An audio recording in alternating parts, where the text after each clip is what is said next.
felt it again last night. The dark pull. It had plagued Ava for as long as she could remember. It was always swimming in the dark recesses of her mind, just out of reach or sight. It longed for her to lose herself entirely in its grasp, to give herself over and let it take control.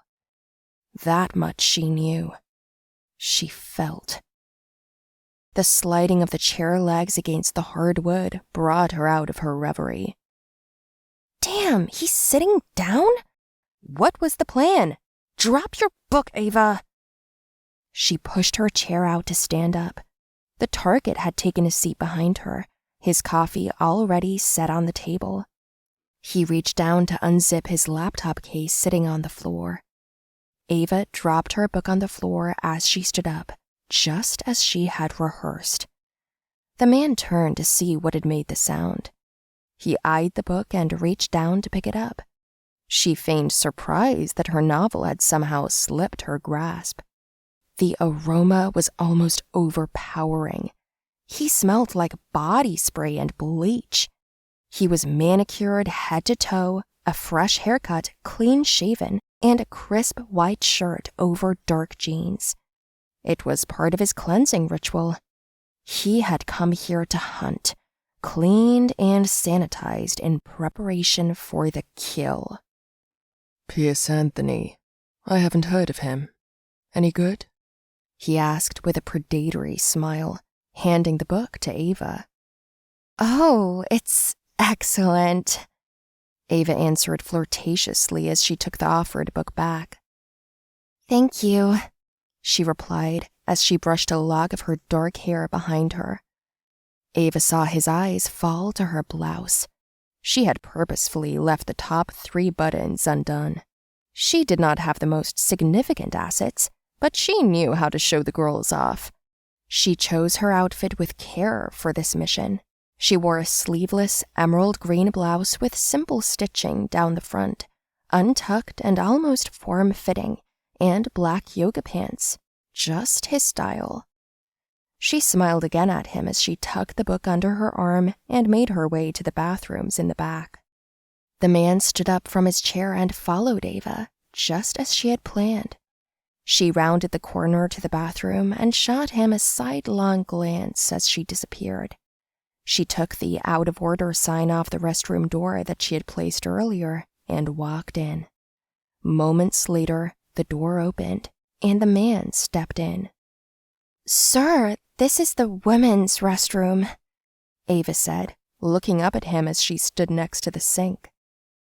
I saw the way you were looking at me, the man said in a slithering tone, leering at Ava.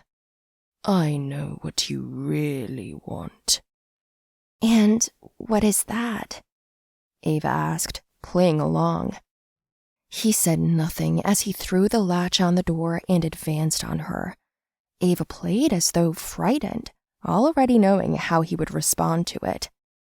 Don't worry, honey. I'm just here to show you a good time. The man came to stand face to face with Ava and looked her up and down like a prize he had won. Ava went along with the show and breathed heavily. He unbuttoned the 4th button on her blouse, now revealing her lacy black bra. His breathing grew heavy and his excitement built. Ava put a hand on his chest as though he should stop. The man looked up. Sit down, Ava said in a sultry tone. She motioned to the toilet in the stall and started walking him back. The man, enjoying the playfulness of his newest quarry, sat down as requested. Ava began to dance slowly, unbuttoning the next button and the next until the front was open and her stomach was exposed. She drew her hand down her navel. I have something for you, Ava said in a low, husky manner. Oh, yeah? The creepy man replied, rubbing on himself. Suddenly, Ava opened up her blouse to expose the suppressed Sig Sauer P226 taped to the side of her ribcage. She ripped it out and came on target. 3 rounds in rapid succession fired from the barrel. The man barely had enough time to register what was happening. He died, still holding on to the only thing in his life he had ever listened to. Ugh, bitch, Ava said with a sarcastic tone in her usual style. She made it to the alleyway when the screams rang out from inside the cafe. Ava smiled at her handiwork as she continued down the alley to the adjoining street. Too close this time. I've got to get a handle on that.